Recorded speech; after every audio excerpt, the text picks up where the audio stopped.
안녕하세요. 강신우의 교회음악 강의를 맡아 진행하는 강신우입니다. 찬송 부르기 코너에 대한 이야기 두 번째, 하늘나라의 찬송입니다. 1980년경에 내가 지휘하던 교회에서 부흥 집회가 있었습니다. 그때에는 많은 교회들은 1년에 한 번, 두 번의 부흥 집회는 일반적이었습니다. 나는 미국에서 한인교회 성가대 지휘를 맡고 있었는데 그때 집회를 인도하던 목사님이 하늘나라에 가면 자신의 직업은 없고 성가대 여러분은 그곳에서 성가대원의 일원이 될 것이라는 말이었습니다. 그때 모든 성가대원의 얼굴빛이 환하게 피는 것 같았습니다. 아는 것이 병이라고, 그것도 조금밖에 아는 것이 없는 나는 염려가 앞서는 것이었습니다. 그곳에는 신앙의 선배인 수많은 음악가들이 있을진데 감히 내가 어찌하나 하는 마음이 앞섰습니다. 목사님 말씀이 하늘나라에 말씀은 없고 오직 하나님을 찬송하는 찬송만이 있다는 것이었습니다. 그 뒤에 한국에서 지휘하던 교회 성가대 세미나에 찬송가학과 한국교회 찬송 전체를 해설한 여러 권으로 된 종합 찬송가 해설집의 저자인 김경선 장로님을 강사로 모셨습니다. 마침 장로님은 그 교회 교인이었습니다. 역사적으로 찬송가 가운데 가장 대표적인 책은 1892년에 출판된 존 줄리안의 찬송가학 사전입니다. 여기에는 찬송의 역사와 찬송 저자에 대한 글과 찬송시와 곡조에 대한 방대한 내용이 있는 책입니다. 1957년에 개정판이 아닌 두꺼운 한 권의 책을 두 권으로 나누어 출판하여 지금에 이르고 있습니다. 반가운 소식은 2013년에 캔터베리 찬송가학 사전이 출판되었다는 것입니다. 한 세기가 훨씬 넘어 새로운 찬송가학 사전이 나온 셈입니다. 김경선 장로님의 찬송가학은 900페이지에 이르는 엄청난 양의 내용의 책으로 나는 이 책이 우리나라의 줄리안의 찬송가학 사전이라 생각합니다. 그때 장로님의 강의에서 찬송의 중요함을 이야기하는 가운데 예화가 생각납니다. 한국을 대표하시던 목사님이 하늘나라에 가셨다 다시 돌아왔다는 이야기입니다. 그 목사님이 하늘나라에서 부르는 찬송을 몰라 주변에서 줍빛줍빛하고 있는 그를 예수님이 보고 세상에 돌아가 하늘나라에서 부르는 찬송을 배워오라 하셨다는 것입니다. 하늘나라에서의 언어는 찬송이라는 것입니다. 한국교회에서 설교가 가장 중요하고 절대적인 권위에 비하여 찬송가 성가대 찬양은 엔터테인먼트, 많은 사람을 즐겁게 하는 오락 수준에 머물러 있지 않나 생각하곤 합니다. 나는 진정으로 찬송에 관심을 가진 목회자를 아직은 만나지 못했습니다.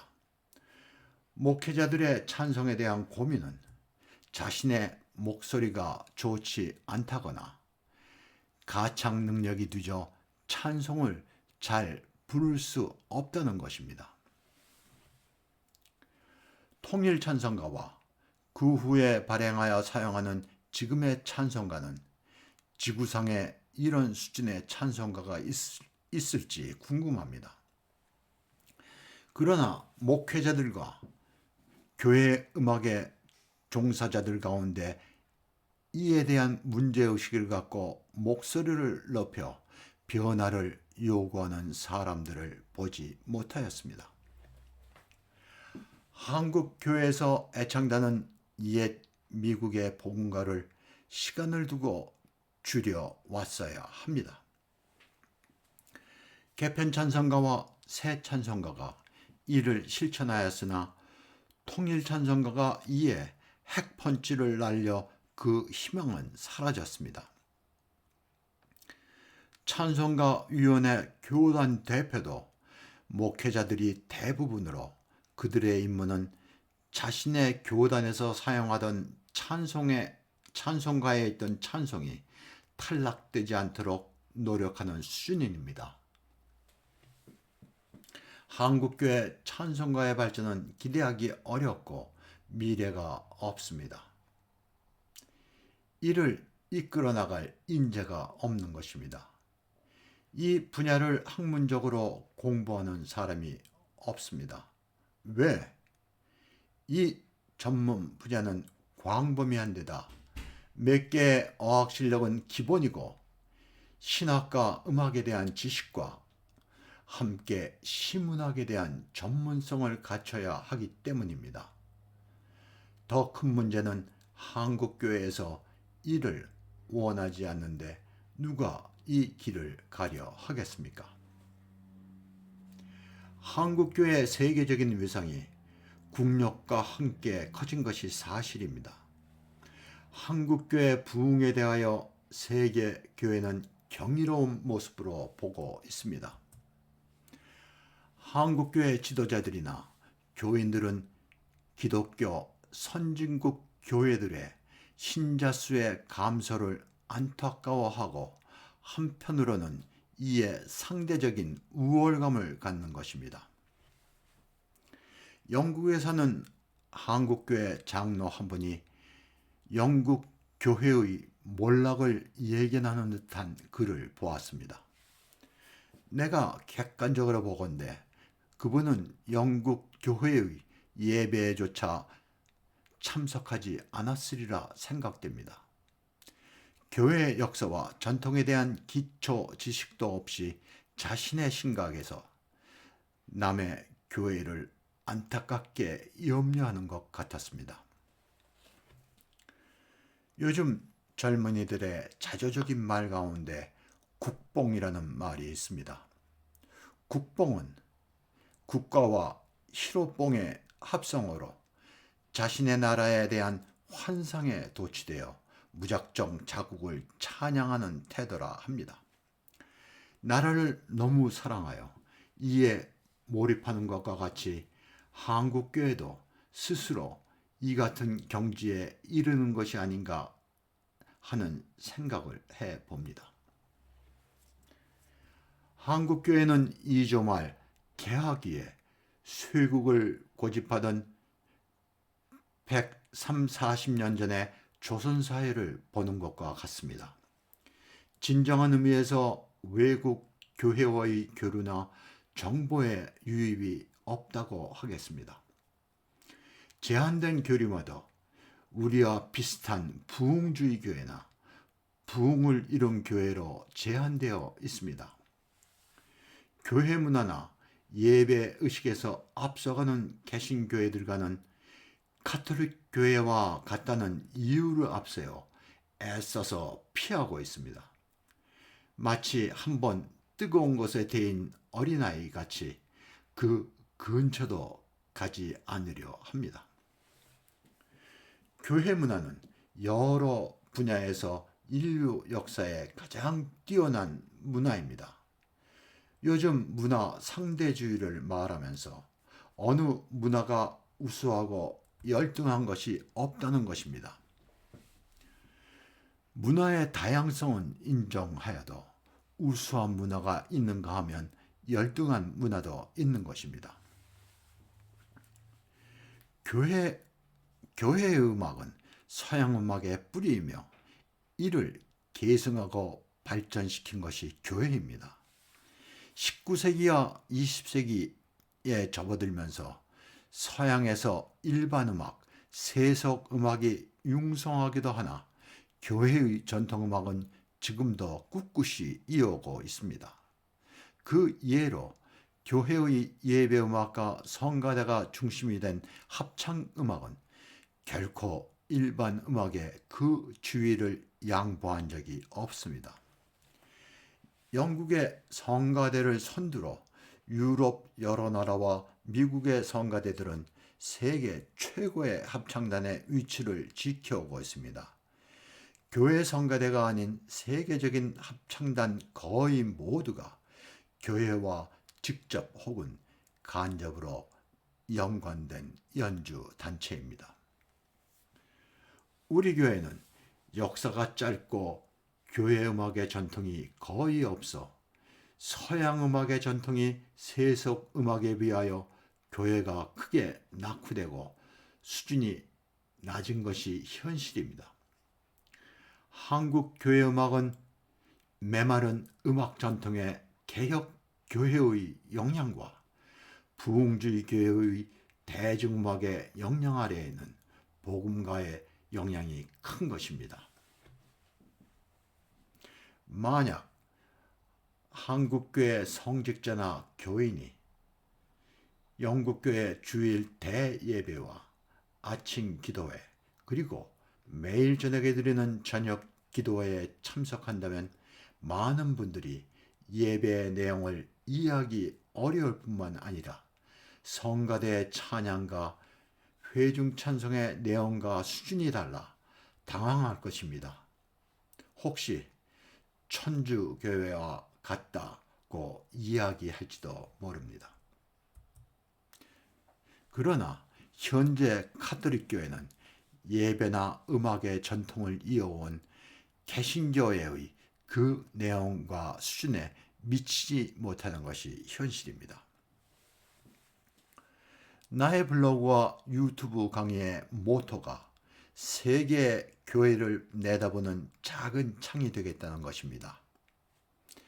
나의 강의를 듣는 분 가운데 너무 한국교회 현실과는 다르다는 생각을 할지 몰라도 한국교회 지도자들은 폐쇄된 공간에 고립되어 있다는 것에 대한 인식이 필요하다고 생각됩니다. 지금까지 잘 발전하고 부흥한 한국교회의 체제를 바꾸는 것은 어려운 것입니다. 이는 자신을 개혁해야 하기 때문입니다. 한국교회 지도자들은 물론 교인들도 자신의 능력에 자신감을 가진 사람들조차 자신을 개혁하는 것은 가능하지 않은 것입니다.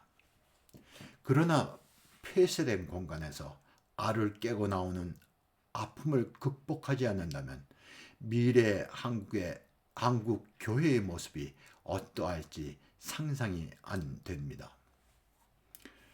한국 교회 전문 교회 음악 지도자는 한 교회도 없습니다. 성직자가 50명 이상인 교회도 전임 음악 지도자는 없는 것이 현실입니다. 한국 교회에서 음악가는 오직 봉사자인 것입니다. 외국 교회는 한국 교회와 같이 담임 목회자의 위임 제도가 일반적이지 않습니다. 그러나 음악 지도자들은 평생을 보장합니다. 대부분의 교회에서 전임 음악 지도자를 청빙할 때 계약서에 자신이 사임하지 않는 한 교회에서 임의대로 해고할 수 없다는 조항을 꼭 넣는 것입니다. 법적으로 보장받는 것입니다. 이러한 법률적 제도가 없어도 이 제도는 기독교 선진국인 유럽의 국가에서는 통상적입니다. 그래서 음악 지도자를 청빙할 때에는 엄격한 심사는 물론 음악적인 능력을 여러 면에서 깊이 고려합니다. 한국교회 전임 음악 지도자 제도와 전문화된 성가대가 있어야 합니다. 미국의 성공회와 누토교회는 물론 개혁교회와 감리교회 가운데 어지간한 규모의 교회는 음악 지도자와 전무다는 성가대를 가지고 있습니다. 교회 전통의 예배를 위한 음악은 봉사자 성가대로 감당하기 어렵기 때문입니다. 이러한 교회들이 교회의 문화와 음악을 앞에서 이끌어가는 것입니다. 한국교회도 서울과 지방도시에 이러한 교회가 적은 수만 있으면 되는 것입니다. 이 교회들이 교회는 물론 지역사회의 문화 발전에서 한 부분을 맡게 될 것입니다. 세계의 모든 나라와 같이 우리나라 역시 국가나 지방 지자체가 클래식 음악의 발전을 위해 교향악단, 합창단, 오페라 단체 등을 보호하고 육성하기 위해 앞장서고 있습니다. 더 나아가 학교의 일반 음악 교육은 물론 대학 교육 등 고등교육 기관을 통해 클래식 음악 발전에 노력을 기울이고 있습니다. 문화 선진국들은 국가가 아닌 개인이나 사립 연주 단체가 일반적이나 그 외의 나라들은 우리나라와 같이 국가 자체가 나서 육성하고 있는 것입니다. 교회도 이러한 일의 한 부분을 맡아서 담당하고 있는 것입니다. 그러나 한국의 교회는 교회 전통음악의 분야에 전혀 관심을 보이지 않으며 이를 위한 교육이나 시스템이 없는 것입니다. 한국 사회에서 대중에게 가장 사랑받는 음악은 트로트입니다. TV에서 트로트 경연대회는 최고의 시청률을 기록하는 것 같습니다. 어느 분의 말씀이 대한민국 국민의 많은 수 80% 이상이 좋아하는 음악이 트로트라 합니다. 한국교회에서 애창하는 미국의 복음가는 교회의 대중음악으로 사회에서 인기 높은 대중음악인 트로트와 같은 것입니다. 100년도 훨씬 지난 미국의 복음가를 좋아하는 것은 개인적인 취향이나 예배에서 하나님께 드리는 찬송이 아닌 것은 알아야 할 것입니다. 더 나아가 하늘나라에서 부르는 찬송일 수는 없습니다.